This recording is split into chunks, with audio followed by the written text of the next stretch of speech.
Come in. Dr. Lennon. You must be Barry Knowles. Take a seat. Cheers. Did you find the place okay? Yes, thanks.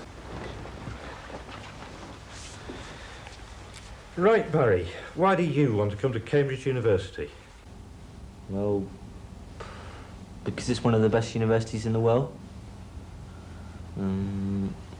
I've worked hard and I think I deserve a place. I suppose I want to develop my ideas in a exciting and intellectual atmosphere. To develop your ideas? You expect a lot then. You might be a right-wing neo-Nazi for all we know. I'm not. But even if I was, surely you'd persuade me otherwise. Me? Why me? Well, I mean, through the tutors on the courses I take. You go to Markfield Community College near Leicester, right? Yeah. And, excuse me mentioning it, but it says here that your father is unemployed, is that correct? Yeah, he was a foreman in a textile factory, but the factory closed down. A victim of the capitalist system, eh? Yeah. How long did your father work in the factory? 34 years. And does that make you bitter? No, why should it? There was a recession and the company went bankrupt. Is your father bitter? No, he got compensation. He's quite happy, really. He does odd jobs and messes around in the garden. He likes gardening. Do you have any strong political affiliations? I don't see what that's got to do with me studying English at Downing College. But I'm not interested in politics as it happens. Now, have you seen around the college? No, I've just arrived. Come on, I'll give you a quick guided tour. That'd be great.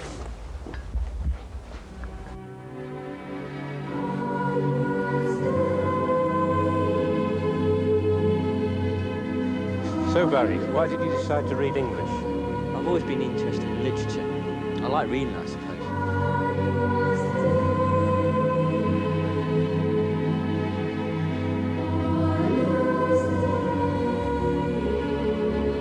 And what do you see as the main function of the novelist? The main function of the novelist? To deal with the great issues of their time.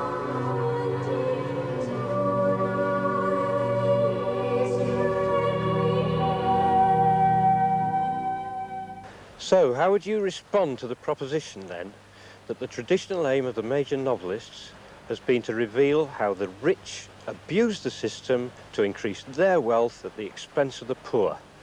You can't say the novelists were restricted to one theme, however general it was. They wrote about things they were interested in: politics, philosophy, religion and love. They weren't just social reformers. Have you read Hard Times? Yes. So, what was Dickens saying in Hard Times? He was attacking the education system of his day. Exactly. Why? Because it was destroying individuality and imagination. Precisely. So it allowed the exploitation of the poor. So, what's your favourite D.H. Lawrence novel? The Rainbow. And in The Rainbow, Lawrence was showing how industrialisation destroyed rural England. How coal miners were turned into zombies and automatons just to increase the wealth of the mine owners.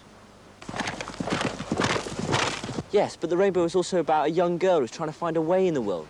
She was searching for the pot of gold at the end of the rainbow. That's why it's called The Rainbow. But she didn't find a pot of gold because there is no pot of gold. And this touching story took place against a backdrop of proletarian exploitation and misery. Are you saying that Lawrence didn't care? No. Are you saying that Dickens didn't care? No. And what about George Orwell? Before he wrote Down and Out in Paris and London, he spent 2 years living with tramps.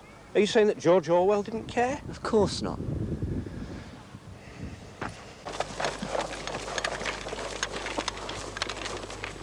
Who are you seeing next?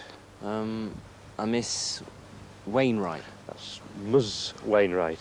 I'd advise you to get that right. Come on, I'll show you to a room. Come in. Barry Knowles, take a seat, please. It says here you've been studying 17th century poetry. Do you mean the metaphysical poets? Yes, and some John Milton. Do you like their work? Yeah, very much. Which is your favourite poem from the period? Well, it's quite embarrassing, really. It's called The Nymph Complaining About the Death of Her Fawn by Andrew Marvell. It appeals to me because... I don't think I know it. What are the first two lines? The wanton troopers riding by have shot my fawn and it will die. Yes, I do know it. I like it because the fawn is pure and innocent and has its whole life ahead of it. It's gentle and looking for new experiences. But the soldiers shoot it for no reason. It seems to represent all the beautiful and innocent things in the world that man destroys. It's like it was part of human nature to shoot. Yes, thank you, Mr. Knowles. I think I've got the message. What poems by 17th century women have you read? 17th century women? I haven't read any poetry by 17th century women. Oh, and why is that? Because there isn't any poetry by 17th century women. Are you suggesting that over 100 years, throughout the length and breadth of Britain, that not one woman representing 50% of the population had the talent to write one poem worth reading? No, I just don't think they were encouraged to write poetry, and if they were, it wasn't taken seriously or published. That's the way it was. You can't rewrite history. Yes, Mr. Knowles, but perhaps what history tells us is not always the truth.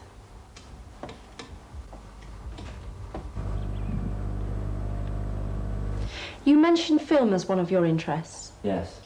Is this just a general interest? Well, I like most modern films, but I'm more interested in the history of the film. I tend to get involved in particular directors like Scorsese or Polanski, and then buy everything they've made. Are you acquainted with the work of Jane Campion? Yeah, she directed The Piano. What are your views on Ada's situation in the film? Well, she was expected to marry a man that she'd never met. So one could say she was treated badly, I suppose.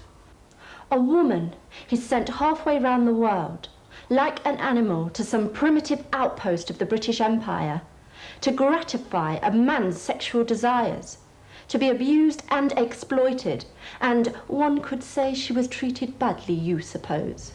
It's not as simple as that, surely. Women were needed to provide children, to colonise the area, so that the settlement could grow. These were hard times. It was hard for the men as well. They were the first to go out on the land and prepare the way.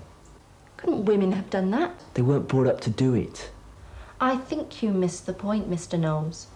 Ada was a talented pianist whose piano was left on the beach and used to blackmail her into providing sexual favours. A blatant example of sexual exploitation. I thought she quite enjoyed it. What was that? Nothing.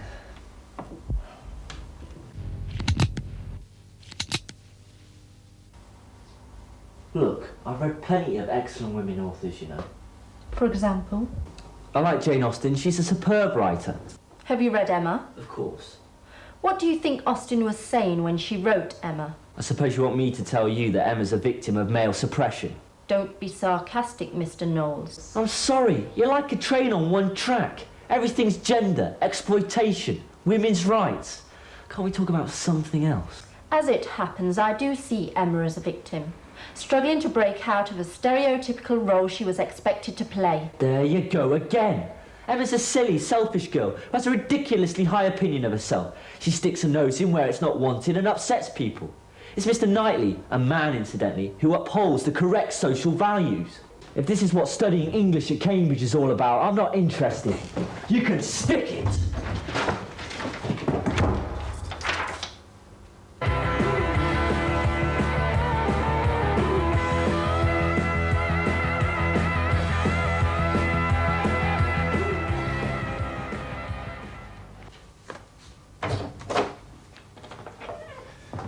What do we think of our Mr. Knowles, then?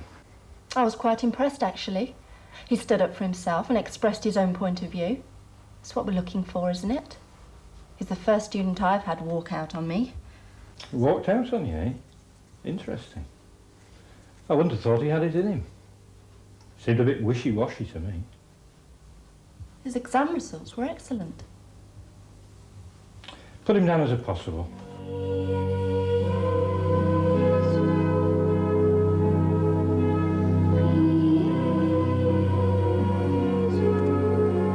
But I've got to go. I should have been at a student union meeting 10 minutes ago.